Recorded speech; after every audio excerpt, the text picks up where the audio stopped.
Hello, my name is Lee, and welcome to Journey of a Student Nurse. So, it's day 4 of World Autism Awareness Week, and I have to say, I've really enjoyed this week, getting involved here on YouTube, making videos, and getting involved in a bit on social media and tweeting about stuff and putting stuff on Instagram and helping to raise awareness and acceptance of autism.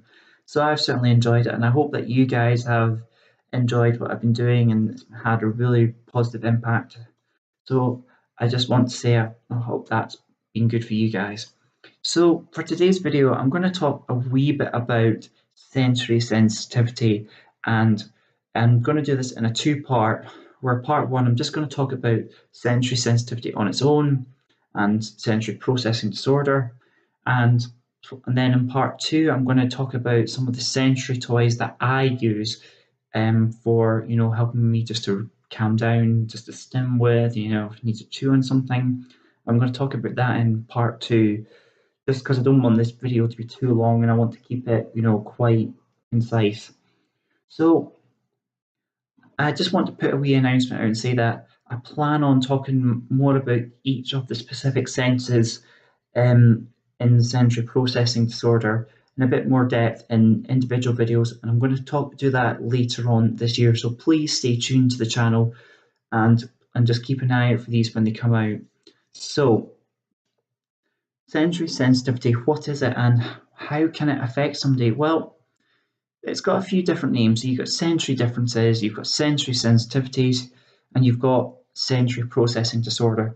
Sensory processing disorder is just a fancier name for it, really, and it kind of is an umbrella term for all the sort of things how your all your senses can be affected. I'm going to use this term in terms of sensory processing disorder as a whole is not specific to autism, as it can affect people with other conditions as well. So it's other learning disabilities as well as from someone who may have a diagnosis of dementia. Now there are sensory issues within that condition as well, which can affect somebody as well. So again, there is some crossover with sensory processing disorder across a range of different conditions. But today, for the purposes of this video, we're focusing on autism and how it affects a person who is autistic.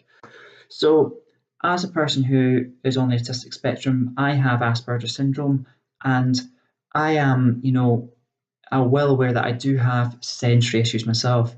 So, and I know it can affect a lot about my life on a day-to-day basis, and it can have quite significant impacts on what I can do in a day sometimes, and in terms of like my motivation, to do say uni work or just go out for a while. But again, it can have the opposite effect where it can have really positive stuff where, I can feel like I can go out and do anything, just be, just not stressed in a sense, just be out there. So it has good and bad parts. So sensory differences or sensory processing disorder, or SPD for short, has it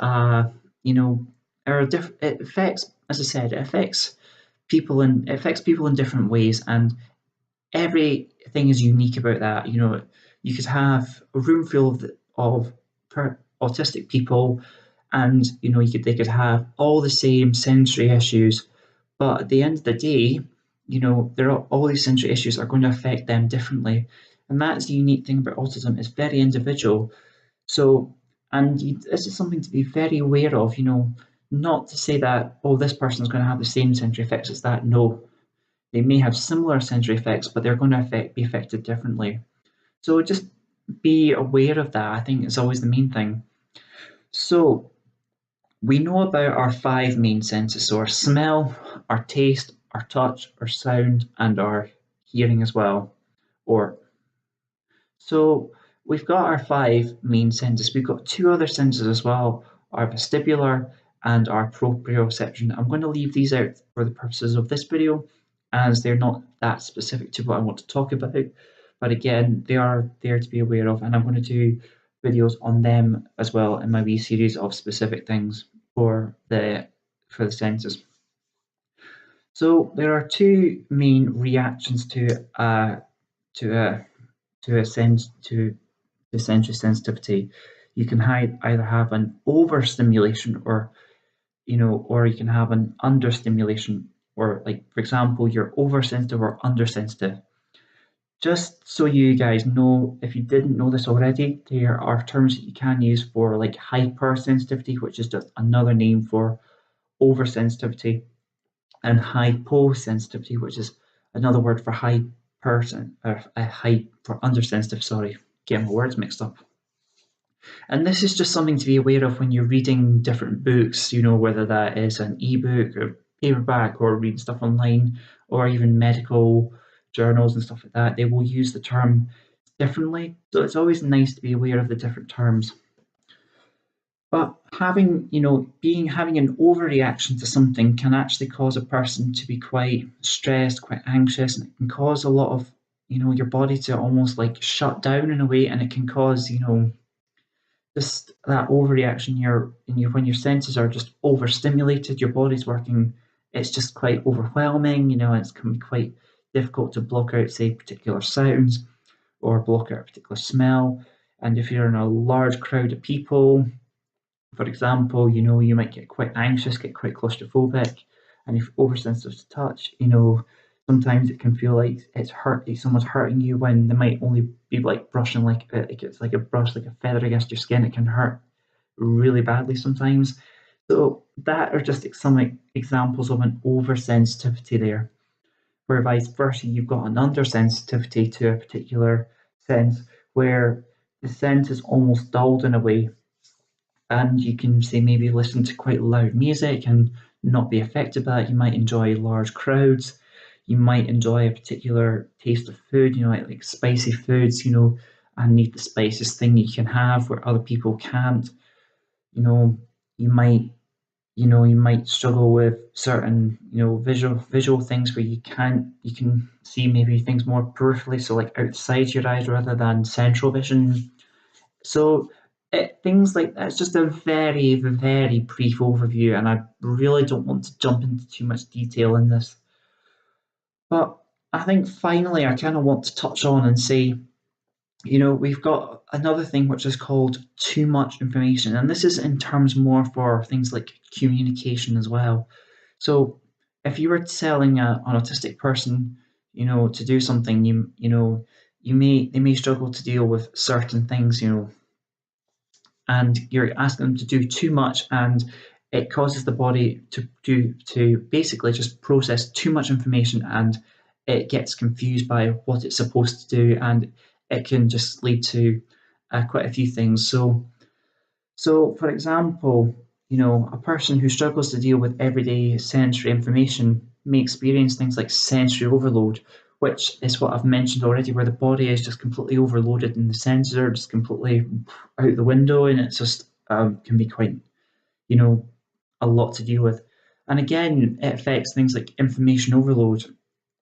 You might say something to a person, and you might say like 1,001 things, but if you say too much, it will just kind of go over the head and be like too much information. Like, I can't think, what's too much information? I can't think what you're trying to say. And it can cause things like stress, anxiety, and again, things just like pain as well, like physical pain. And it it can result things like, withdrawals. You withdraw from a particular situation, or going home and just completely shutting the door on everyone, being in that space. Uh, Sometimes like difficult behavior or challenging behavior, and lead to autistic meltdowns as well. Now, meltdowns are another video or another topic that I'm going to do as well, just to kind of say as well. But again, an autistic meltdown is not bad behavior. It's not someone just choosing to be bad, have a bad behavior. It is genuinely an overload of the senses and the body, just completely, just it's like, imagine if you were just something who were to fall, it just completely is done. The body is like it's its defense mechanism, if you like. So it's kind of like, you've got so many different things going on, your body just can't process it, so it shuts down in a way. Not like it completely switches off, but it just can't. It's hard to describe. Having had meltdowns myself, it's almost just like, Your body is just, you're still there in the room, but you're not, you're not able to say, do certain things. You might not be able to speak properly. You might not be able to do, normal everyday things for a period of time. And that's just a very brief example. And as I said, this top at the start of this video, this topic is a minefield, and it's quite an in-depth subject. So it's something that you can't condense into like a 12-minute video. You need to talk about these things individually to really understand it. So I hope this has been a bit of like a useful insight into this video. So stay tuned for part 2 of this video, where I am going to talk about some of the sensory toys and some of the sensory things that that you use to help me when I'm feeling stressed and overwhelmed. And I'm going to mention a wee bit about meltdowns as well, kind of how I, manage them. So I hope that you've enjoyed this video. So from myself, Lee, here at Journey of a Student Nurse, I thank you for watching this video, and I hope that you've enjoyed it. I look forward to seeing you in my next video, where I talk about sensory toys and what I use and what I would recommend. But as a whole, again, thank you, and please stay tuned for more great content on the channel. If you've enjoyed this video, leave it a like, subscribe to the channel and push the notification bell, as it will let you know when I post a new video on this channel. So that's all from me in this video, and I look forward to seeing you soon. Bye for now.